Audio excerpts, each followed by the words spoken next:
wristbands and socks. Joining me to discuss the reaction to the comments is Richard Socarides. He's served as senior advisor to President Clinton and a strategist on Capitol Hill. He's now a contributor to New York Magazine, longtime gay rights advocate who has served on the boards of several leading gay rights organizations. Today, he sat on a Milken panel on diversity in business. He's also the head of public affairs for GLG.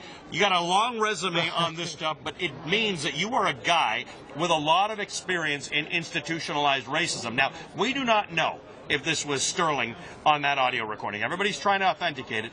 We do know lots of people say Sterling has a reputation as being a bigot and a racist and having some sort of issues with black people. And it sounds like him. Which I think is a little odd, being the owner of an NBA team. There are a lot of African Americans involved in and fans of the NBA. Bottom line here is, how do you deal with these kinds of things? How should society, and in particular business, deal with outrageous things like this? Well, it's a big challenge for business. And this panel I was on that you referred to earlier today, business leaders said that we have to speak out very fast and aggressively when something like this happens. And the league needs to send a message. I mean, this guy is not an employee, he's the owner, so it's a little more difficult. It's trickier, yeah. You could just fire somebody, which would be appropriate under these circumstances, even if he was the CEO or the president, but he's the owner. But the league can take swift action. They can bar him from games, and they can just say that this kind of conduct is not acceptable for a league owner. Right. And it's so unfortunate, right, because the team is having a good season. Yep. We want to, it's not reflective of the players of the team or the fans of the team. And the NBA has come out and said that this is not reflective of them.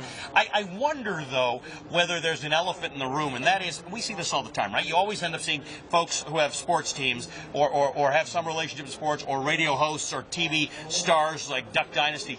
It's the media companies that help these guys make this much money. Right. Should the media companies be more involved in saying, we don't put this stuff on our airwaves, on our radios, on our TVs? I think they should be, and I think some have been quicker to react than others.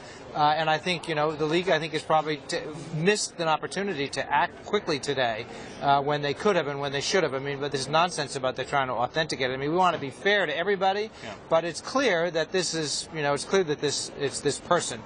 So I think they've acted too slowly, and business here at the Milken Conference seems to be, very unified in the suggestion that this kind of thing has to be dealt with quickly. We saw in California just a couple weeks ago, Mozilla acting quickly when their new head supported Proposition 8 and wasn't really willing to talk about the issue in a new light of day. I mean, we want on issues that are evolving. Because he was not. They tried to sort of make that sound like that's a separate thing. That's his personal life. I don't know that that's the case anymore. I don't think it's separate. I think that it was, that issue, the issue of inclusiveness in something, is core values that was very important to them. And we support free speech, but let's face it, right, there is a standard that involves evaluating how unacceptable the speech is in the culture. And clearly what the gentleman that's head of the Clippers, owner of the Clippers, said is completely unacceptable. But I think now today what Brendan Eich said also is unacceptable, and they felt like it was, mostly they felt it was inconsistent with their core values as a company and had to move swiftly. So you look at the guy from Duck Dynasty. I mean, he covered a lot of ground there. He insulted African Americans and homosexuals.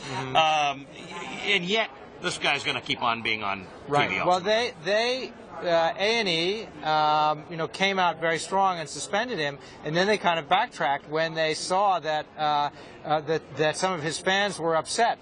Others, each situation is different, right? But others have reacted more swiftly. Interesting. Richard, what a good time to see you. Thank you so much for joining us. It's nice to see you. Thanks so much for having me. I love that you're doing this here. The show is fantastic. Thank you, sir. I love watching it. All right. Richard Socarides, he is the head of public affairs at GLG, and that is our show for today. I'm out of time. I wish I could talk to you some more, but I'll see you again tomorrow. I'm Ali Velshi. Thanks for joining us.